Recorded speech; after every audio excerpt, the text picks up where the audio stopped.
അതുകൊണ്ട് ഈ തെക്കൻ കേരളത്തിൽ പ്രവർത്തനം ശക്തമാക്കാൻ വേണ്ടിയാണ് ഇത് ആദ്യം തിരുക്കൊച്ചി സ്റ്റേറ്റായിരുന്നു. അന്നാണ് ഉടലെടുത്ത് 55-ൽ. അന്ന് തിരുക്കൊച്ചി ജമിയത്ത് ഉലമാ വിദ്യാഭ്യാസ ബോർഡ് എന്നാണ് പേര്. കേരളപ്പിറവി വന്നതിന് ശേഷമാണ് ദക്ഷിണ കേരള എന്നായി തീർന്നത്. അതുകൊണ്ട് നമ്മുടെ സഹപാഠികൾ പലരുമുണ്ട്. അവരൊക്കെ മറ്റ് സംഘടനകളിൽ പ്രവർത്തിക്കുന്നവരുണ്ട്. അവരോടൊക്കെ പറയണം, നമ്മുടെ തെക്കൻ കേരളമാണ് ദക്ഷിണ, നമ്മളെല്ലാവരും അതിൽ പ്രവർത്തിക്കണം. പിന്നെ എനിക്ക് പറയാനുള്ള, ആരെയും നമ്മൾ വിമർശിക്കാൻ പോകണ്ട. ആവശ്യമില്ലാത്ത നമ്മുടെ സംഘടനയിൽപ്പെട്ട ദക്ഷിണയായാലും സമസ്തയായാലും വേറെ ആയിരുന്നാലും ആരെയും നമ്മൾ വിമർശിക്കാൻ പോകണ്ട. നമ്മുടെ മഹത്വം, നമ്മുടെ കാര്യം നമ്മൾ പറഞ്ഞാൽ മതി. വെറും ഇങ്ങനെ ഇരുന്ന അവസ്ഥയിൽ നിന്ന് എന്തെല്ലാം കാര്യങ്ങൾ കുട്ടികൾ പഠിക്കുന്നു. സുഹൃത്തുക്കളെ, ഖുർആൻ, ഹദീസ്, അതുപോലെ തന്നെ ശരീഅത്ത്, എന്തെല്ലാം ഫിഖ്ഹ്, എന്തെല്ലാം പഠിപ്പിക്കുന്നുണ്ട്. അതുകൊണ്ട് ഞാൻ ഒരിക്കൽ ഒന്ന് ഉപദേശിച്ച് പറഞ്ഞിട്ടുള്ളതാണ്. എൻ്റെ മേഖലക്കാരും ഉസ്താദുമാരും ഒക്കെ എല്ലാവരോടും പറയുന്നുണ്ട്, നമ്മൾ പഠിപ്പിക്കുന്ന പാഠം നല്ലവണ്ണം പഠിപ്പിക്കണം. ഖുർആൻ നല്ലവണ്ണം പഠിപ്പിക്കണം. അതുപോലെ തന്നെ പറഞ്ഞ അതിനായ കാര്യങ്ങൾ നിർബന്ധമായി പഠിപ്പിക്കണം. കുട്ടികൾ നബി കരീം സല്ലല്ലാഹു അലൈഹി വസല്ലം പറഞ്ഞനുസരിച്ച് ചെയ്യിപ്പിക്കണം. 7 വയസ്സ് മുതൽ ഉപദേശിക്കണം. നിസ്കാരം കൊണ്ട്, നോമ്പ് കൊണ്ട്. 10 വയസ്സായി കഴിഞ്ഞാൽ അടിക്കണം. നമ്മൾ വീടുകളിൽ നിന്ന് പലരും ശ്രദ്ധിക്കാറില്ല. നമ്മളെ ശ്രദ്ധിക്കണം. നമ്മുടെ മദ്രസകളിൽ തന്നെ ഞാൻ ചിലപ്പോൾ പരിശോധിച്ചിട്ടുണ്ട്. 10, 12, 13, 14 വയസ്സായ പിള്ളേർക്ക് നിസ്കാരമില്ല. അത് ഉസ്താദന്മാരെ നിർബന്ധം പിടിച്ചാൽ നടക്കും. അവരെ കൊണ്ട് നമസ്കരിപ്പിക്കണം. അതുപോലെ തന്നെ വസ്ത്രരീതി, പെൺകുട്ടികൾക്ക് മുഖമൊന്നുമില്ലാത്ത സ്ഥലം പറയണം. അതുകൊണ്ട് ഫുൾ കൈ ആയിരിക്കണം, ഫുൾ പാവാടയോ ആദരനുമായിരിക്കണം. അതിൽ നമ്മൾ നിർബന്ധം പിടിക്കണം. പല മദ്രസകളിലും അത് നമ്മൾ നിർബന്ധിക്കുന്നില്ല. ഉസ്താദന്മാർ നിർബന്ധിച്ചാൽ അത് നടക്കും. അതുകൊണ്ട് തികച്ചും കുട്ടികൾ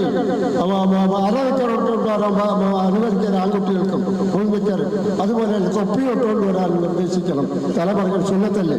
അത്യാദി കാര്യങ്ങൾ നമ്മൾ ശ്രദ്ധിക്കണം എന്നാണ് എനിക്ക് പറയാനുള്ളത്. അതുപോലെ തന്നെ ഖുർആനോടൊപ്പം തന്നെ ഖുർആൻ നല്ലവണ്ണം പഠിപ്പിക്കണം. ഒരു ദിവസമെങ്കിലും കാണാൻ പഠിപ്പിക്കുന്നതല്ല. അതുപോലെ തന്നെ തജ്വീദ് അനുസരിച്ച് പറഞ്ഞ് അതിനായ കാര്യങ്ങൾ കുട്ടികൾ എപ്പോഴും ചോദിച്ചാലും പറയണം. ഉമ്മയുടെ ഭരണ നമസ്കാരത്തിൻ്റെ ഭരണ ഇത്യാദി കാര്യങ്ങൾ നമ്മൾ അവരോടൊക്കെ നമ്മൾ പറയണം. പിന്നെ ഒരു കാര്യം എനിക്ക് പ്രത്യേകിച്ച് ഈ സംഘടനയെ ആത്മാർത്ഥമായി സ്നേഹിക്കണം. ഇത് ഉഹ്റവിയായ ആലിമുകളാണ് എന്നെ രൂപം കൊടുത്തത്. വേറെ ഒന്നും തെറ്റിപ്പിരിഞ്ഞു വന്നവരല്ല. തിരുക്കൊച്ചി സ്റ്റേറ്റിൽ മറ്റ് സംഘടന ഇല്ലാത്തപ്പോഴും എടുത്താണ്. നമ്മുടെ ഉഹ്റവിയായ ബഹുമാനപ്പെട്ട ശിഹാബുദ്ദീൻ ഉസ്താദ്, കോട്ടക്കര ഉസ്താദ്, യൂനുസ് മോലി, യൂനുസുമ, അതുപോലെ തന്നെ അലിമാനവി, അവരൊക്കെ ഉഹ്റവിയായ പണ്ഡിതന്മാരാണ്. അവർ രൂപം കൊടുത്താണ്. ആദ്യമൊക്കെ അവർ വളരെ ത്യാഗം സഹിക്കേണ്ടി വന്നു. നമ്മളൊക്കെ അതിനുവേണ്ടി അള്ളാഹു സ്വീകരിക്കട്ടെ എന്നോട് പറയാം. സുഹൃത്തുക്കളെ, അള്ളാഹു എന്തെല്ലാം നിലയിൽ നമ്മളെ ഉയർത്തിയിരിക്കുകയെന്നറിയാമോ? ഒരു കാര്യം ഞാൻ സൂചിപ്പിക്കാം. 1955 രൂപം കൊണ്ട് 56, 57 വിദ്യാഭ്യാസ ബോർഡ് രൂപം കൊണ്ടു. പിന്നെ ബഹുമാനപ്പെട്ട അബ്ദുൽ ലത്തീഫ് മൗലവിയായിരുന്നു സെക്രട്ടറി. അങ്ങനെ ഈ നിലയിലെ പ്രവർത്തനം അബ്ദുൽ ലത്തീഫ് മുസ്ലിയാർ എൻ്റെ അടുത്തും പറഞ്ഞു, കമ്മിറ്റിയിലും പറഞ്ഞു, ഇത് നമ്മളെ കൊണ്ടൊക്കില്ല. ദക്ഷിണ ഇസ്ലാം മത വിദ്യാഭ്യാസ ബോർഡ് നമ്മളെ കൊണ്ടൊക്കില്ല. നമുക്ക് പാഠപുസ്തകമില്ല, റെക്കോർഡില്ല, മുഖത്തച്ഛന്മാർ ഇല്ല. നമ്മുടെ മദ്രസയൊക്കെ മറ്റൊരു കൊണ്ടുപോകുന്നു. അതുകൊണ്ട് എൻ്റെ അടുത്തും പറഞ്ഞാൽ നമുക്ക് സമസ്തയ്ക്ക് വിട്ടുകൊടുക്കാം. ഞാനിന്ന് ഇതിലില്ല എന്ന് എൻ്റെ അടുത്ത് തീർത്ത് പറഞ്ഞാണ്. 71-ൽ ആണ് ലത്തീഫ് മുസ്ലിയാരെ ആഴ്ച 71-ലാണ് എന്നെ സെക്രട്ടറി ആയിട്ട് എടുത്തത്. ആദ്യം കോറമില്ലായിരുന്നു, 8 പേരെ കണ്ടേ ഉണ്ടായിരുന്നു. രണ്ടാമത്തേന് കോറമില്ലെങ്കിലും എടുക്കാം. അങ്ങനെയാണ് സെക്രട്ടറി ആയിട്ട് എന്നെ എടുത്തത്. ഞാൻ സുഹൃത്തുക്കളെ, അള്ളാഹു കബൂലാക്കട്ടെ. അന്ന് 2 പാർട്ടിയും മുപ്പത്തിഷന്മാരാണ് ഉണ്ടായിരുന്നത്. പാഠപുസ്തകവും ഒന്നുമില്ല, കുറച്ചേ ഉള്ളൂ. നമ്മൾ പരപ്പനങ്ങാടിയിൽ നിന്നാണ് നടത്തുന്നത്. പിന്നെ നമ്മൾ വിദ്യാഭ്യാസ ബോർഡിൻ്റെ പ്രചരണ ഫണ്ട് ഉണ്ടാക്കി നമ്മളെല്ലാം സംസാരിച്ച് അള്ളാഹിന്റെ തൗഫീഖോടുകൂടെ ഇന്നത്തെ അവസ്ഥ നിങ്ങൾ എന്താണെന്ന് ചിന്തിക്കണം. എത്രയോ മദ്രസ, 3000-ഓളം വരുന്ന മദ്രസ വന്നു. സമസ്തയിലുള്ള ധാരാളം മദ്രസ ഇങ്ങോട്ട് വന്നു. നമ്മൾ പിടിച്ചെടുത്തതല്ല. നമ്മളൊക്കെ ആലുവ, എറണാകുളം, മൂവാറ്റുപുഴ, പെരുമ്പാവൂരൊക്കെ അവിടെ വാതിന് പോയപ്പോൾ അവർ പറഞ്ഞു, നമ്മളെ ഉസ്താദന്മാർ ഇവരൊക്കെയാണ് നമുക്ക് കിട്ടുന്നത്. അപ്പം നമുക്കാണ് മദ്രസ ഉണ്ടായി തരുന്നത്. അതുകൊണ്ട് നമുക്ക് ദക്ഷിണ മേഖലയോടുകൂടി തൊടുപുഴയും മറ്റു പലർക്കും നൂറ്റിക്കണക്കിന് മദ്രസ നമ്മളിലേക്ക് വന്നു. ഇന്ന് 3500ഓളം വരുന്ന മദ്രസ, അന്ന് വളരെ തുച്ഛമായ മദ്രസ അന്നുണ്ടായിരുന്നുള്ളൂ. പിന്നെ കോടിക്കണക്കിന് സ്ഥാപനങ്ങൾ നമുക്ക് വന്നു എന്ന് നിങ്ങൾ മനസ്സിലാക്കണം. അന്ന് അവർ ജോനകപ്പുറത്ത് 3 റൂമുള്ള ചെറിയൊരു ഓഫീസ് കെട്ടവും 4-5 സെന്റ് സ്ഥലവും മാത്രമായിരുന്നു അന്നുണ്ടായിരുന്നു. ഇന്ന് എത്രയോ ഏക്കർ സ്ഥലം, എത്രയോ കോടിക്കണക്കിന് രൂപ, പാങ്ങോട് 16 ഏക്കറുണ്ട്. അതുപോലെ തന്നെ വർക്കല 12 ഏക്കറുണ്ട്, കടക്കൽ മുക്കുന്നത്ത് 4 ഏക്കറുണ്ട്. അതുപോലെ തന്നെ ഇങ്ങനെ ഓരോന്നും സമയമില്ലാത്തതുകൊണ്ട് ഞാൻ ചുരുക്കി പറയാണ്. ഇന്ന് പാഠപുസ്തകമുണ്ട്, റെക്കോർഡുണ്ട്, സർവ്വതുണ്ട്, പ്രശ്നമുണ്ട്, എല്ലാമുണ്ട്. ഉസ്താദന്മാർക്കൊക്കെ വേണ്ട നിലയിൽ കൊടുക്കുന്നു. ഈ നിലയിൽ ഉയർന്നു അള്ളാഹു അതിനൊക്കെ ആരൊക്കെ പ്രവർത്തിച്ചോ അയാളമായ പ്രതിഫലം നൽകട്ടെ. പക്ഷേ ഈ ദീനിന് വേണ്ടി പ്രവർത്തിക്കുന്നത് അള്ളാഹു സ്വീകരിക്കട്ടെ. അതുകൊണ്ട് എൻ്റെ ബഹുമാനപ്പെട്ട ഉസ്താദന്മാരോട് എനിക്ക് പറയാനുള്ളത്, നമ്മൾ ആത്മാർത്ഥമായി പ്രവർത്തിക്കണം. നമ്മുടെ സ്വന്തം കാര്യത്തിൽ മാറ്റിവെക്കണം. യോഗം ഉണ്ടെങ്കിൽ യോഗം നിർബന്ധമായിട്ട് അതിൽ പങ്കെടുക്കണം. അതുപോലെ തന്നെ മദ്രസയിലും നമ്മൾ നിർബന്ധമായി മദ്രസ ടൈമിൽ നമ്മൾ ഫോണൊന്നും വെച്ചോണ്ടിരിക്കണ്ട. ഞാനിപ്പോൾ അതുകൊണ്ട് ഞാൻ ഇപ്പോൾ വിളിച്ചാൽ പോലെ ഉസ്താദന്മാരെടുക്കില്ല. അത് വേണം. മദ്രസ സമയത്ത് അത് വിളിക്കാൻ പാടില്ല, എടുക്കാൻ പാടില്ല. അതുകൊണ്ട് നമ്മളെ കുട്ടികൾ പഠിക്കുന്ന കുട്ടികളെ കൊണ്ട് അതിനായ കാര്യങ്ങൾ പഠിക്കണം. നിസ്കാരം നിർബന്ധമായി ചെയ്യിപ്പിക്കണം. 7 വയസ്സ് മുതൽ ഉപദേശം 10 വയസ്സായി കഴിഞ്ഞാൽ നിസ്കരിച്ചില്ലെങ്കിൽ അടിക്കണം. അതുപോലെ തന്നെ ഇസ്ലാമിക വസ്ത്രരീതി ഉണ്ടായിരിക്കണം. പഠിപ്പിച്ചതൊക്കെ ചോദിക്കണം. ആ നിലയിൽ കൃത്യമായിട്ട് നമ്മൾ കൊണ്ടുപോകണം എന്നാണ് എനിക്ക് ആ വിഷയത്തിൽ പറയാനുള്ളത്. പിന്നെ നമ്മൾ ഈ മറ്റുള്ള മദ്രസകളിലും ഒക്കെ നമ്മൾ ഉപദേശിക്കാം. നമുക്ക് തെക്കൻ കേരളത്തിലുള്ള സംഘടനയാണല്ലോ, അതിൽ ചേർന്ന് പ്രവർത്തിച്ചാൽ പോലെ എന്നൊക്കെ പറഞ്ഞ് അവർ സമാനുസാരം വരെയാണെങ്കിൽ പിന്നെ നമ്മളെപ്പോഴും ആക്രമിക്കാൻ വേണ്ടി ഞാൻ കഴിഞ്ഞ ഒരു യോഗത്തിൽ പറഞ്ഞാൽ ഒന്ന് സൂചിപ്പിക്കുകയാണ്. ദീനിയാത്ത് മദ്രസ സുഹൃത്തുക്കളെ, പലരും അത് പൈസ കൊടുത്താണ് അവർ മാറ്റുന്നത്. ഉസ്താദന്മാർക്ക് പൈസ കൊടുക്കാറുണ്ട്, ഉപയോഗിക്കും. അങ്ങനെ ആ നിലയിൽ വാസ്തവത്തിൽ തബ്ലീഗുകാർ 2 ഉണ്ടപ്പോഴും ഒന്നേ ഉള്ളായിരുന്നു. അന്ന് സമസ്തക്കാരൊക്കെ നിരോധിച്ചിരുന്നു. പക്ഷേ ശിഹാബുദ്ദീൻ അലി ഉസ്താദിന്റെ അടുക്കൽ ചോദിച്ചപ്പോൾ പറഞ്ഞു, അവരെ കൊണ്ട് നല്ല കാര്യങ്ങൾ നടക്കുന്നുണ്ട്, നിസ്കരിക്കാത്തവർ നിസ്കരിപ്പിക്കുന്നുണ്ട്, അതുകൊണ്ട് ഞങ്ങൾ അതിനെക്കുറിച്ചൊന്നും പറയുന്നില്ല എന്ന് പറഞ്ഞു. അതുകൊണ്ട് ദക്ഷിണ കേരളത്തിലുള്ള ഏത് പള്ളികളിലും അവർക്ക് കയറാനും പ്രവർത്തിക്കാനും അധികാരവും അവകാശമുണ്ട്. അങ്ങനെ കൊടുക്കുകയാണ്. നമ്മളാരും വിമർശിച്ച് അതിനെ പുറത്താക്കിയിട്ടില്ല. അവരെ കൊണ്ട് നല്ല കാര്യങ്ങളും ചെയ്യുന്നുണ്ട്. പിന്നെ സുഹൃത്തുക്കളെ, തബ്ലീഗ് 2 നടന്നു. ബോംബെയിലുള്ള ഒരു മുതലാളി ഒരു പാഠപുസ്തകങ്ങളൊക്കെ അടിച്ച് അതിൻ്റെ ചെലവാക്കാൻ വേണ്ടി ചില ഉസ്താദന്മാരെയും ക്ഷണിച്ച് അവർക്ക് കമ്മീഷനും ഒക്കെ കൊടുത്ത് ഈ മാനേജ്മെന്റിനെ ഉപദേശിച്ച് അങ്ങനെ മദ്രസകൾ മാറ്റുന്നുണ്ട്. അതിന് അഹ്ലുൽ സുന്നത്തുൽ ജമാഅത്താണ് നന്മയ്ക്ക് വേണ്ടി പ്രവർത്തിക്കുന്നതാണ്. ആ മദ്രസ നിങ്ങൾ മാറ്റിക്കൊണ്ടു പോകരുത്. ആരെങ്കിലും പറഞ്ഞുകൊണ്ട് ശക്തമായ നിലയിൽ ആരെങ്കിലും നമ്മുടെ ഇടയിൽ പ്രവർത്തിക്കുന്നെങ്കിൽ ഞങ്ങളൊക്കെ വരാം. ഇൻഷാ അല്ലാഹ് മാനേജ്മെന്റിനെ കാണാം. അതുകൊണ്ട് നിങ്ങൾക്ക് ആത്മാർത്ഥമായി ആ വിഷയത്തിൽ പ്രവർത്തിക്കണം എന്നാണ് എനിക്ക് പറയാനുള്ള. ഒരു ഷർറും വരാതെ അല്ലാഹു കാക്കട്ടെ. ഇന്ന് അന്തസ്സോടുകൂടി മുന്നോട്ട് പോകുന്ന ഒരു സംഘടനയാണ് ദക്ഷിണ ജമിയത്ത് ഉലമ. എല്ലാവരും വാഴ്ത്തുകയും പുകഴ്ത്തുകയും ചെയ്യുന്നുണ്ട്. കാരണം അത് ഇഖ്ലാസിൽ കൊടുത്തതാണ്, ആ വേറെ ഒന്നുമല്ല. അതുകൊണ്ട് അല്ലാഹു സുബ്ഹാനഹു വ തആല നമ്മളെ ആ ആത്മാർത്ഥമായ നിലയിൽ പ്രവർത്തിക്കാൻ ഇടയാക്കട്ടെ. എൻ്റെ ബഹുമാനപ്പെട്ട ഉസ്താദന്മാരോട് ഒക്കെ എനിക്ക് പറയാനുള്ളത്, നമ്മുടെ സമയം ഇതിനു വേണ്ടി കുറെ സമയം മാറ്റിവെക്കണം. അല്ലാഹു സുബ്ഹാനഹു വ തആല മാതൃകപരമായി നമ്മുടെ ആസ്ഥാന ജില്ലയിൽ സല്ലല്ലാഹു അലൈഹി വസല്ലം തങ്ങളോടൊപ്പം സ്വീകരിക്കാൻ ഞങ്ങളുടെ ഉസ്താദന്മാരും സംഘടനാ നേതാക്കളും നമുക്ക് എല്ലാവരും അല്ലാഹു അതിന് തൗഫീഖ് നൽകട്ടെ എന്നുള്ള പ്രാർത്ഥനയോടുകൂടെ ബിസ്മില്ലാഹിർ റഹ്മാനിർ റഹീം. പരമകാരുണികനും കരുണാവാരിധിയുമായ അല്ലാഹുവിന്റെ നാമത്തിൽ ഈ മഹത്തായ യോഗം ഉദ്ഘാടനം ചെയ്ത് അറിയിച്ചുകൊണ്ട് എൻ്റെ വാക്കുകൾക്ക് ഞാൻ വിരാമം കുറിക്കുന്നു. അസ്സലാമു അലൈക്കും വറഹ്മത്തുള്ളാഹി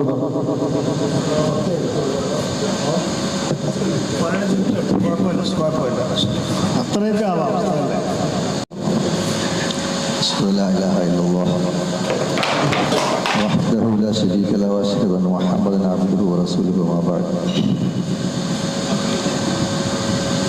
ആദരണീയരായ കളക്ടർ ഉസ്താദ്, കമിറ്റി മൗലവി ഉസ്താദ്, വേദിയിലിരിക്കുന്ന മൗലവി ഉസ്താദ്, ഉസ്താദ്, മേഖലാ ഭാരവാഹികളെ,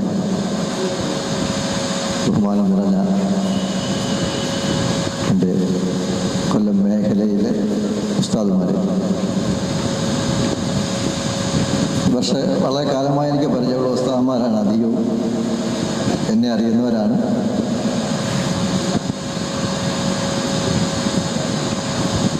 തഫ്തീഷിൻ്റെ രംഗത്ത് കൊല്ലം മേഖലയിൽ ഇപ്പോഴാണ് വളർന്നു വന്നത്.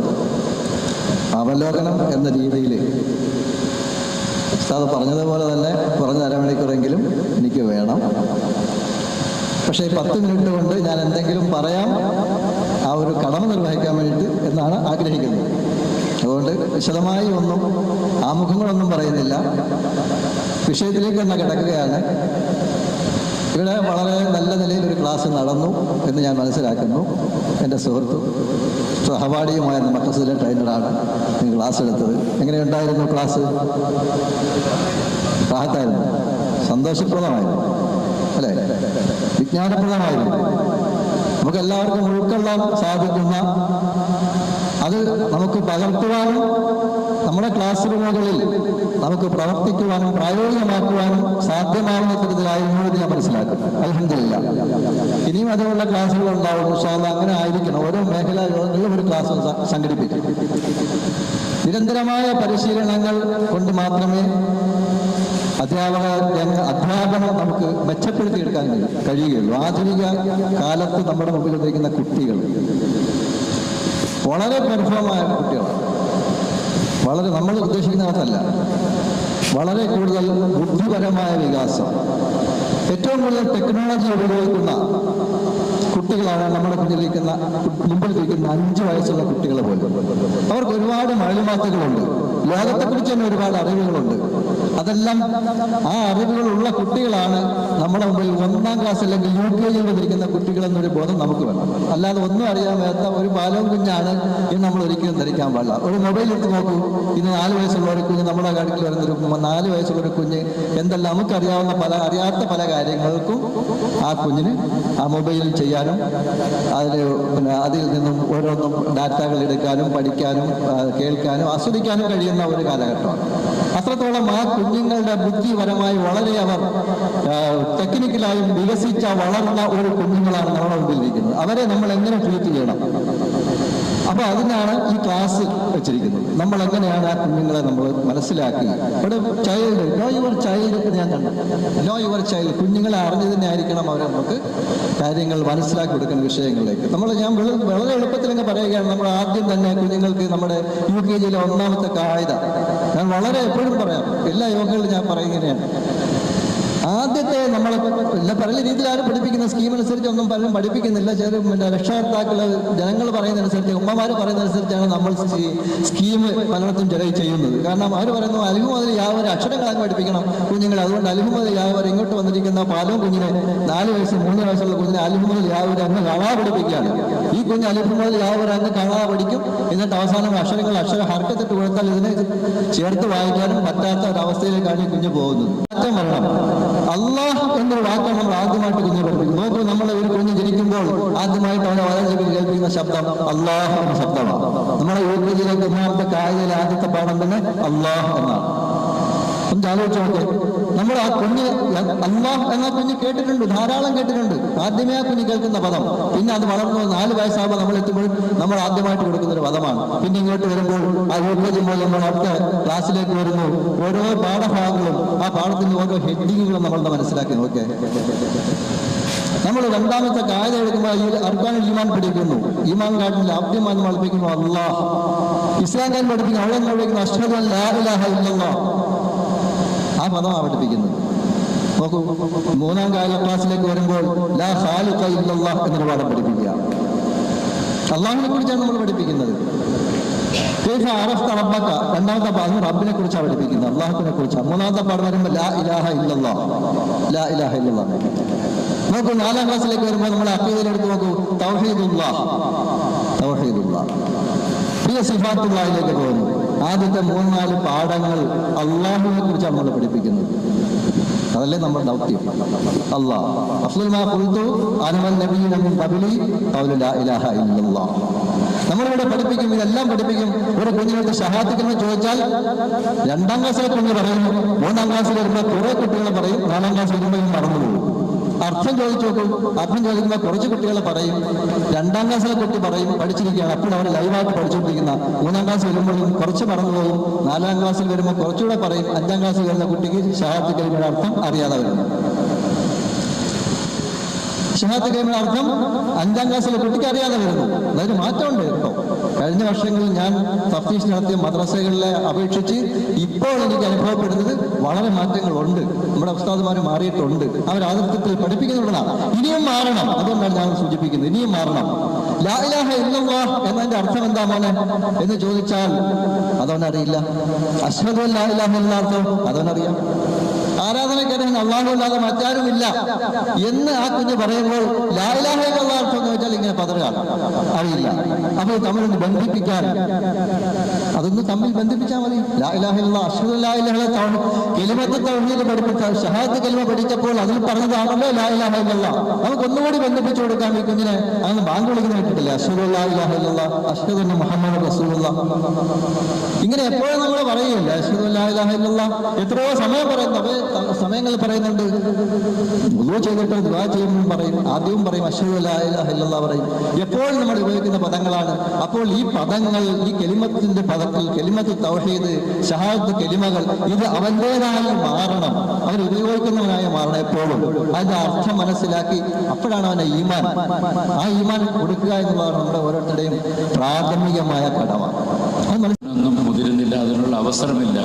പിന്നെ ഔദ്യോഗികമായ 1-2 കാര്യങ്ങൾ നിങ്ങൾ സെക്രട്ടറി എന്നുള്ള നിലയിൽ അറിയിക്കേണ്ടതുണ്ട്. അത് മാത്രം പറയുകയാണ്. അൽഹംദുലില്ലാഹ് ഈ വർഷത്തെ ആദ്യത്തെ ജനറൽ ബോഡിയാണ് നമ്മൾ കൂടിക്കൊണ്ടിരിക്കുന്നത്. ഇൻഷാ അല്ലാഹ് ഇനിയും നമുക്ക് ജനറൽ ബോഡികളൊക്കെ വരും. ഇനി വരുമ്പോൾ നാളിതുവരെ നമ്മൾ ചെയ്ത ഒരു വിഷയം എന്ന് പറഞ്ഞാൽ, നമ്മൾ ഈ പെരുന്നാൾ നഴ്സിൻ്റെ ഒപ്പിടുന്ന ഷീറ്റ് അവസാനം തരുമായിരുന്നു. ഇനി ഇൻഷാ അല്ലാഹ് അതിനൊരു മാറ്റം ഉണ്ടാകും. ആദ്യം തന്നെ എല്ലാവരും നേരത്തെ പോകുന്ന അവസ്ഥയിൽ കാര്യങ്ങൾ നീക്കേണ്ടതുണ്ട്. അത് ഇൻഷാ അല്ലാഹ് ഔദ്യോഗികമായിട്ട് പിന്നീട് അറിയിക്കും. പിന്നെ മറ്റൊരു കാര്യം സുപ്രധാനമായിട്ടുള്ള ഉസ്താദ് പറഞ്ഞു, ആ സമയത്ത് ഇല്ലാത്തവരറിയാൻ വേണ്ടി പറയാണ്. ഇന്ന് നടത്തപ്പെട്ടതുപോലെ നമ്മളുടെ മേഖലയിൽ 4 ട്രെയിനർമാരാണുള്ളത് മഖ്സദിന്. അതിൽ ഒന്നാണ് നമ്മളുടെ നൗഷാദ് മന്നാനി ഉസ്താദ്, പിന്നീട് ഒന്ന് എളമ്പള്ളൂർ സാജിദ് മന്നാനി ഉസ്താദുണ്ട്, അതുപോലെ നമ്മളുടെ ഇപ്പം ഇവിടുത്തെ മുൻ സദറും ഇപ്പം ഉമറുൽ ഫാറൂഖിലെ മൗലിമായ AJ നാസർ സാറ്, പിന്നെ നമ്മളുടെ ചാത്തനാംകുളത്തെ ജമാഅത്ത് സെക്രട്ടറിയും ഇപ്പം നമ്മളുടെ മുഫത്തിഷുമായ നാസറുദ്ദീൻ മന്നാനി. ഇങ്ങനെ 4 പേര് നമ്മളുടെ മേഖലയിൽ തന്നെ ഉണ്ട്. ഒരു പക്ഷേ ജമിയത്തുൽ ഉലമയുടെ മറ്റ് മേഖലകളിൽ ഇത്രയും ട്രെയിനർമാർ കാണുമെന്ന് എനിക്കറിയില്ല. ഏതായാലും അൽഹംദുലില്ലാഹ് ഇവരെ 4 പേരും നമുക്കൊരു മുതൽക്കൂട്ടാണ്. അപ്പം ഈ അധ്യയന വർഷം തന്നെ സാധാരണ നമ്മൾ ജനറൽ ബോഡി കൂടി അങ്ങ് പോകുന്ന ഒരു പരിപാടിയാണ്. ഇനി അതിനൊക്കെ ഒരു മാറ്റം വരണം. അതിൻ്റെ ഭാഗമായിട്ടാണ് നമ്മൾ ഇന്ന് ഈ ക്ലാസ് നടത്തിയത്. ഇൻഷാ അല്ലാഹ് ഇനി 4 ദിവസത്തെ ക്ലാസ് മേഖലാതലത്തിൽ കാണും. എല്ലാ ഉസ്താദുമാരും ഇതുപോലെ തന്നെ ഇൻഷാ അല്ലാഹ് സജീവമായി പങ്കെടുക്കുക. കാരണം ആ കാലഘട്ടത്തിനനുസരിച്ച് നമ്മൾ മാറേണ്ടതുണ്ട്. ഇപ്പോഴും 2024 മദ്രസയിൽ കയറിയിട്ട് പഠിപ്പിക്കുന്ന അരിവിന് 10 ആ അരിവിന് കസറട്ട ഈ അത് ഇതുവരെ മാറിയില്ല. എൻ്റെ അനുഭവം കൊണ്ട് പറയുക. അതുകൊണ്ട് അതിനൊക്കെ ഒരു മാറ്റം വരണം. അതിനാണ് ഈ ക്ലാസ്സുകൾ വയ്ക്കുന്നത്. ഇൻഷാ അല്ലാഹ് എല്ലാ ഉസ്താദുമാരും മാനേജ്മെൻറ്റുമായിട്ട് ബന്ധപ്പെട്ട് ക്ലാസ് ഇവിടെ ഈ മേഖലാതലത്തിൽ വയ്ക്കുമ്പോൾ മാനേജ്മെൻറ്റിനോട് കത്ത് കൊടുക്കും, എല്ലാ ഉസ്താദുമാരെ ഇതിനെ അയക്കണമെന്ന് പറയും. അതുകൊണ്ട് എല്ലാവരും ഇൻഷാ അല്ലാഹ് ആ ക്ലാസ്സിൽ പങ്കെടുക്കണം. മേഖലയിൽ നിന്ന് ഒരു ആലോചന ഉള്ളത്, നിങ്ങൾ സാധാരണ 25 വർഷവും അതിൽ കൂടുതലും കൊല്ലം മേഖലയിൽ പ്രവർത്തിക്കുന്ന ഉസ്താദന്മാർക്ക് ഇൻഷാ അല്ലാഹ് നമ്മളുടെ വാർഷിക ജനറൽ ബോഡി, അടുത്ത തെരഞ്ഞെടുപ്പ് ജനറൽ ബോഡി നവംബർ ആദ്യമായിരിക്കും. അതിൽ വെച്ച് ഉസ്താദന്മാരെ ആദരിക്കുന്ന ഒരു പരിപാടി നിശ്ചയിച്ചിട്ടുണ്ട്. അതുകൊണ്ട് അതിനർഹരായ ഉസ്താദന്മാർ, പിന്നെ നിങ്ങൾ ജോയിൻ ചെയ്ത സമയവും ആ സ്ഥലമൊക്കെ ഒന്ന് എഴുതി തന്നാൽ നമുക്ക് അതിനൊരു തയ്യാറെടുപ്പ് സമയമുണ്ട്. ആ കാര്യം ഉണർത്തുകയാണ്. അതുപോലെ തന്നെ മറ്റൊരു കാര്യം പറയാനുള്ളത്, നമ്മൾ മേഖലാ സഹായ ഫണ്ട് കഴിഞ്ഞ വാർഷിക പരീക്ഷയ്ക്ക് ഞാൻ പറഞ്ഞിരുന്നു, നമ്മൾ എല്ലാവരും ഒന്ന് കാര്യമായി പ്രവർത്തിച്ചാൽ നമ്മളുടെ സഹായനിധി ഫണ്ട് വിപുലീകരിക്കാൻ സാധിക്കുമെന്ന്. അൽഹംദുലില്ലാഹ് ഇപ്പം നമ്മളൊരു ചെറിയ മാറ്റം ചെയ്തത് റിപ്പോർട്ടിൽ വരുന്നാലും ഞാൻ പറയാം, പോട്ടെ ഒരു കേൾക്കട്ടെ. നമ്മൾ ഒരു ദിവസം പിന്നെ ആശുപത്രിയിൽ അഡ്മിറ്റ് ആവുന്നവർക്ക് ചികിത്സാ സഹായം 3000 രൂപയും, 2ൽ കൂടുതൽ ഇടന്നാൽ 5000 രൂപയും തരും. അതുപോലെ ഓപ്പറേഷൻ 5000 രൂപ എന്ന് അത് 7000 ആയിട്ട് ഉയർത്തിയിട്ടുണ്ട്. പിന്നെ നമ്മൾ പണ്ടത്തെ കണക്ക് നിലനിർത്തിയിരിക്കുന്ന 2 കാര്യം, വിവാഹധന സഹായം 20,000 രൂപയാണ് ഇപ്പോഴും ഉള്ളത്. അതുപോലെ ഭവന നിർമ്മാണം. ഇതിനൊക്കെ ഇൻഷാ അല്ലാഹ് ഒരു മാറ്റം വരുത്തണമെങ്കിൽ നിങ്ങളുടെ എല്ലാവരുടെയും ആത്മാർത്ഥമായ സഹായ സഹകരണം ഉണ്ടാകണം. അതിൻ്റെ ഫലമായി ഇൻഷാ അല്ലാഹ് ഞങ്ങൾ ശനിയാഴ്ച കൂടി എക്സിക്യൂട്ടീവിൽ ഒരു തീരുമാനം, ഒരുപക്ഷെ നമ്മളുടെ മേഖലയിൽ നല്ലപ്പോഴായിരിക്കും, അർദ്ധവാർഷിക പരീക്ഷയുടെ ഫീസോടൊപ്പം 1ാം ക്ലാസ്സിലെ കുട്ടികളിൽ നിന്ന് 10 രൂപയും 2ാം ക്ലാസ് മുതൽ +2 വരെയുള്ള കുട്ടികളിൽ നിന്ന് 30 രൂപയും കൂടെ വാങ്ങി 20 അതിനകത്ത് 30 എഴുതി 1ാം ക്ലാസ്സിൽ 20 സഹായിക്കുക. 1ാം ക്ലാസ്സിൽ 20 രൂപ, അതായത് 1ാം ക്ലാസ് UKGയിൽ 1ാം ക്ലാസ്സിൽ 20 രൂപ, 2ാം ക്ലാസ് മുതൽ മുകളിലോട്ട് 30 രൂപ വെച്ച് ഒരു കുട്ടിയിൽ നിന്ന് വാങ്ങുക. അത് നമ്മൾ മൊത്തത്തിൽ ഇപ്പോൾ ഡയറി വിളിച്ച കണക്ക് ഫീസ് അങ്ങ് പറയുക. എന്നിട്ട് ഇൻഷാ അല്ലാഹ് അവർക്ക് നമുക്ക് കൂപ്പൺ കൊടുക്കാം. പരീക്ഷ ഫീസ് പിന്നെ വാങ്ങുന്നതിൻ്റെ അന്നായിരിക്കും അത് എണ്ണം അനുസരിച്ച് കൂപ്പൺ തരുന്നത്. നിങ്ങളെല്ലാം സഹകരിച്ചാൽ ഇൻഷാ അല്ലാഹ് നമുക്ക് ഫണ്ട് വന്നാൽ ഈ വിവാഹധന സഹായം ഭവന നിർമ്മാണവും ഒക്കെ കുറച്ചും കൂടെ ഒന്ന് അധികരിപ്പിക്കാൻ സാധിക്കും. എല്ലാവരും ആത്മാർത്ഥമായി സഹകരിക്കണമെന്ന് അറിയിക്കുകയാണ്. അതുപോലെ മറ്റൊരു വിഷയം പറയാനുള്ളത്, നമ്മൾ ഈ വാലുവേഷനെ സംബന്ധിച്ചാണ്. ഈ മലയാള പാഠപുസ്തകങ്ങൾ പല ഉസ്താദന്മാരും പഠിപ്പിക്കുന്നില്ല, നിങ്ങളങ്ങ് വായിച്ച് പഠിക്കുന്നത് അതല്ല. അതുകൊണ്ട് മലയാള പുസ്തകങ്ങളും കൂടെ നമ്മൾ ഇന്ത്യ ചരിത്രം അതുപോലെയുള്ള പുസ്തകങ്ങൾ പഠിപ്പിക്കണമെന്ന് അവസരോചിതമായി ഉണർത്തുകയാണ്. അതുപോലെ തന്നെ നമ്മളോട് ഇവിടെ ആദരവ് നൽകുന്ന കാര്യം നോട്ടീസിലുണ്ടായിരുന്നു. അതുപോലെ തന്നെ ഈ വർഷം നമ്മൾ ഇതുവരെ ചെയ്യാത്ത ഒരു കാര്യമാണ്, വർഷം കഴിയുന്നതോറും പരിഷ്കാരങ്ങൾ വരണം. അടുത്ത കമ്മിറ്റിയൊക്കെ അതുപോലെ ചെയ്തോളണം. ഈ ഏറ്റവും കൂടുതൽ കളക്ഷൻ, റമദാൻ കളക്ഷൻ നടത്തിയ ഒരാളുണ്ട്. കഴിഞ്ഞ വർഷം അദ്ദേഹമായിരുന്നു. അദ്ദേഹത്തിന് ഇൻഷാ അല്ലാഹ് അവിടെ വെച്ച് ഒരു ആദരവ് നൽകാൻ തീരുമാനിച്ചിട്ടുണ്ട്. ഇൻഷാ അല്ലാഹ് അത് നൽകും. അത് നമ്മളുടെ ഇവിടുത്തെ ജോയിന്റ് സെക്രട്ടറി മാവള്ളി മദ്രസയിലെ സദറുമായ നൗഷാദ് ഹിക്കമിക്കാണ് ആ കാര്യങ്ങൾ ശ്രദ്ധിക്കുക. അതുപോലെ MSR കഴിഞ്ഞ ഇതുവരെ പെരുന്നാൾ അനൗൺസ് കൊടുക്കുന്ന സമയത്ത് പൂരിപ്പിച്ച് തന്ന് അത് മിസ്റ്റേക്ക് കൊണ്ട് കേന്ദ്രം തള്ളിയത് വന്ന് കറക്റ്റ് ചെയ്ത് തരാൻ പറഞ്ഞിട്ട് ഇതുവരെയും തന്നിട്ടില്ല. അതുപോലെ ഇരിപ്പുണ്ട്. അതുകൊണ്ട് എല്ലാ ഉസ്താദന്മാരും ഇനി എടുക്കാത്തവർക്ക് ഫാറം ഇവിടുന്ന് തരാം. അതുപോലെ നിങ്ങൾ ചെയ്യേണ്ട ഒരു കാര്യം, മറ്റേത് 50 രൂപയായിരുന്നു, ഇപ്പം 100 രൂപയാണ് ഫീസ് നിശ്ചയിച്ചിരിക്കുന്നത്. കാരണം ഇത് കാര്യറ്റിൽ ഇപ്പോഴത്തെ സ്റ്റേറ്റ് സെക്രട്ടറി എടുത്ത് തപാലിലയക്കണം. അന്ന് ഉസ്താദായിരുന്ന സമയത്ത് നമുക്ക് അങ്ങനെ ഒരു ചിലവില്ലായിരുന്നു. അതുകൊണ്ട് ഉള്ളവർ അത് പറയുന്ന രേഖകളെല്ലാം സഹിതം 100 രൂപ വെച്ച് കൊണ്ടുവരിക. അതിൻ്റെ പിന്നെ ഇവിടുന്ന് അത് തരുന്നതാണ്. അതുപോലെ തന്നെ നമ്മൾ ഈ ഹാജർ ഷീറ്റ് കഴിഞ്ഞ വർഷം വരെയുള്ള ഈ വർഷത്തെ ഏതെങ്കിലും പുതിയ മാലിന്യങ്ങളുണ്ടെങ്കിൽ അവർ അതിനകത്ത് ഒപ്പിട്ട് MSR ഉള്ളവർ മാത്രമേ അതിനകത്ത് ഒപ്പിടാവൂ. അങ്ങനെ ആരെങ്കിലും ഉണ്ടെങ്കിൽ എന്നെ വിളിച്ച് പറയാൻ ഇൻഷാല്ലാഹ് അടുത്തതിനത് നമുക്ക് നീക്കേണ്ടതുണ്ട്. ഇതുപോലുള്ള കാര്യങ്ങളാണ് പറയാനുള്ളത്. അതുപോലെ തന്നെ ഈ വാർഷിക പരീക്ഷയ്ക്ക് കഴിഞ്ഞ വർഷം നമുക്ക് വാർഷിക പരീക്ഷയ്ക്ക് ഒറ്റ മദ്രസയിലും A+ ഇല്ലായിരുന്നു. അതുകൊണ്ട് കഴിഞ്ഞ വർഷം നമ്മളൊന്നും ഇതിൽ ഈ വർഷം അൽഹംദുലില്ലാഹ് 2 മദ്രസയിലായിട്ട് 7 കുട്ടികൾ A+ കിട്ടിയവരും സ്റ്റേറ്റ് അടിസ്ഥാനത്തിൽ റാങ്ക് കിട്ടിയേക്കൊണ്ട് അപ്പോൾ അവരെയും അവർക്ക് ഇവിടുന്ന് ഒരു പിന്നെ ആദരവും ഉസ്താദന്മാർക്ക് ആദരവും മറ്റവർക്ക് പിന്നെ മെമ്മൻ്റോ ഒക്കെ കൊടുത്തുള്ള ഒരു അനുമോദനമൊക്കെ നടക്കുകയാണ്. അപ്പം ഇൻഷാ അല്ലാഹ് ഇതെന്തിനാണെന്ന് വെച്ചാൽ നമുക്കും അതിനകത്തൊരു പ്രചോദനം ഉണ്ടാകാനും വരും വർഷങ്ങളിൽ ഇതുപോലെ നമ്മളെ കുട്ടികളെ പ്രാപ്തരാക്കാനും ഇതുപോലെ ഇതൊക്കെ വാങ്ങാനൊക്കെയാണ്. അപ്പോൾ അതുപോലുള്ള കാര്യങ്ങളെല്ലാം ആണ് എനിക്കിപ്പം പറയാനുള്ളത്. ഇൻഷാ അല്ലാഹ് ഇനി വേറെ എന്തെങ്കിലും വന്നാൽ ഇടയ്ക്ക് പറയേണ്ടി വന്നാൽ പറയാം. അല്ലാഹു സുബ്ഹാനഹു വ തആല നമ്മളുടെ ഒരുമിച്ചുകൂടെ തന്നെ സ്വീകരിക്കുമാറാകട്ടെ.